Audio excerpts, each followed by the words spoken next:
Υπάρχουν ιστορίες που ποτέ δεν υπόθηκαν επίσημα. Γεγονότα που χάθηκαν μέσα στη σιωπή στρατιωτικών αρχείων. Απόκρυφες επιχειρήσεις, πειράματα που φλερτάρουν με τη γραμμή μεταξύ φυσικής και φαντασίας. Και ένα όνομα που επιστρέφει ξανά και ξανά. Το πείραμα της Φιλαδέλφειας. Μία από τις πιο ενιγματικές στρατιωτικές επιχειρήσεις του 20ου αιώνα, συνδεδεμένη με ταξίδια στον χρόνο, αόρατα πεδία και την υποτιθέμενη εξαήλωση ενός πολεμικού πλοίου. Αλλά λίγοι γνωρίζουν ότι υπάρχει μια δεύτερη ιστορία. Ένα πλοίο φάντασμα του ελληνικού ναυτικού. Το πολεμικό πλοίο Λέων. Και κάπου, μέσα στη δίνη των γεγονότων, οι δύο ιστορίες συναντιούνται.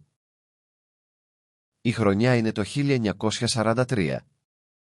Ο Β' Παγκόσμιος Πόλεμος έχει φτάσει στο απογείο του. Οι Ηνωμένες Πολιτείες επιχειρούν όχι μόνο με όπλα και στρατιώτες, αλλά και με επιστήμονες, φυσικούς και ερευνητές. Σύμφωνα με τους θρύλους και τις καταγραφές ορισμένων αποστατών. Το ναυτικό των ΗΠΑ δοκίμαζε ένα πείραμα υψηλής φυσικής και τεχνολογίας. Ο στόχος: να καταστήσουν αόρατο ένα πολεμικό πλοίο. Το USS Eldridge, ένα αντιτορπιλικό συνοδείας, επιλέγεται για την αποστολή.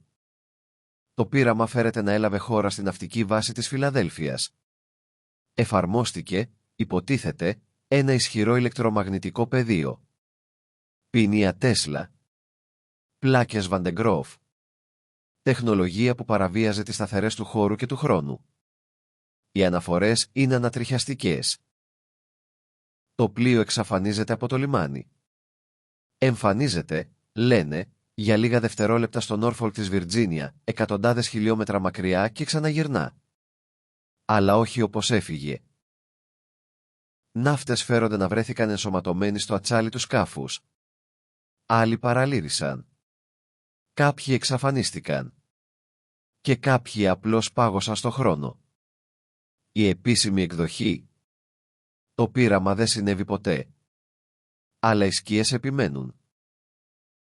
Το 1955, ένας άνδρας ονόματι Καρλ Μέρεντιθ Άλεν, γνωστός και ως Κάρλος Αλέντε, έρχεται στο προσκήνιο. Στέλνει γράμματα στον ερευνητή Μόρις Τζέσοπ, παραθέτοντας λεπτομέρειες που δεν θα έπρεπε να γνωρίζει κανείς εκτός του στρατιωτικού επιτελείου. Ισχυρίζεται πως ήταν αυτόπτης μάρτυρας. Πως είδε το Eldridge να εξαφανίζεται.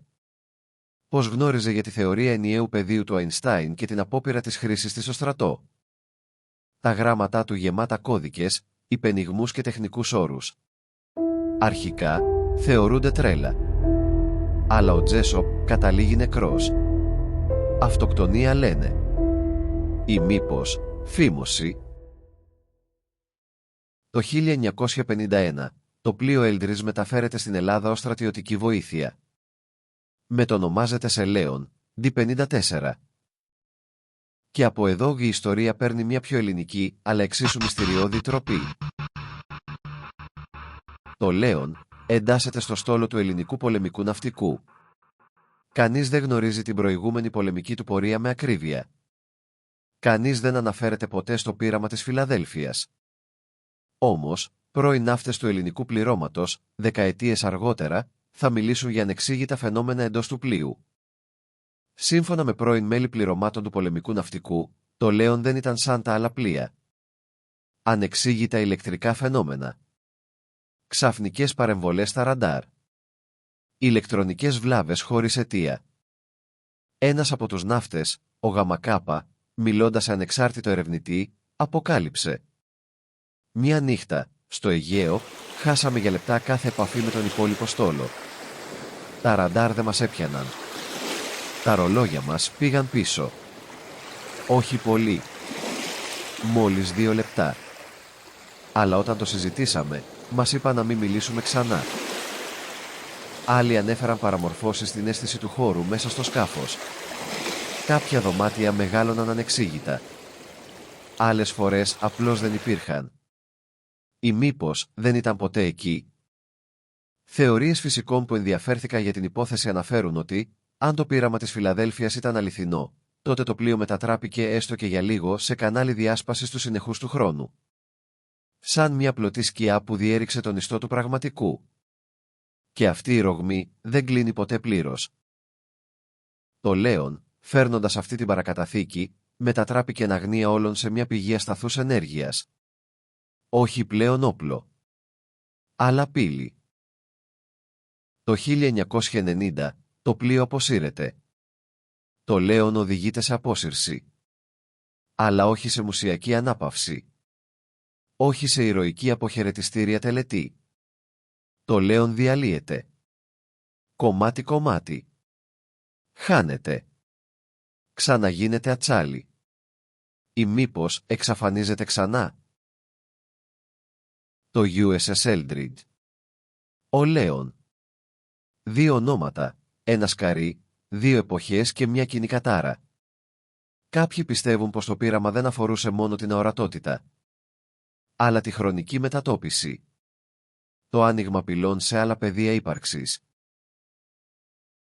Η σημερινή επιστήμη ακόμη δεν κατανοεί πλήρως τις συνέπειες των υπερεπιταχυνόμενων ηλεκτρομαγνητικών πεδίων σε κλειστά μεταλλικά σώματα. Και το πολεμικό ναυτικό των ΗΠΑ δεν απαντά. Υπάρχουν φήμες πως σε περιοχές κοντά στις Σούδες στο Σκαραμαγκά, ορισμένα παλιά κομμάτια του Λέοντα εκτίθενται ή φυλάσσονται με περίεργη αυστηρότητα. Άλλοι λένε πως ορισμένα από τα ηλεκτρονικά του ανακυκλώθηκαν και ακόμα παρουσιάζουν σφάλματα σε οποιοδήποτε πλοίο εγκαταστάθηκαν. Αλλά ποιος θα τολμήσει να μιλήσει? Το πείραμα της Φιλαδέλφειας έγινε ποτέ? Το USS Eldridge ήταν όντως εκείνο το πλοίο που ταξίδεψε στο χρόνο? Και γιατί, όταν το σκαρί του πέρασε στην Ελλάδα, ο Λέον δεν αντιμετωπίστηκε ποτέ όπως τα υπόλοιπα πλοία του στόλου? Ήταν απλώς ένα ακόμη πλοίο? Ή κάτι που δεν μπορούσαν να εξηγήσουν? Ίσως ένα σημείο της ιστορίας? Σε μια ρογμή του χρόνου? Υπάρχει ένα πλοίο που ποτέ δεν σταμάτησε να ταξιδεύει. Εσείς τι πιστεύετε? Πείτε μου στα σχόλια. Εγγραφείτε στο κανάλι για να ανακαλύψουμε μαζί περισσότερα μυστήρια του κόσμου.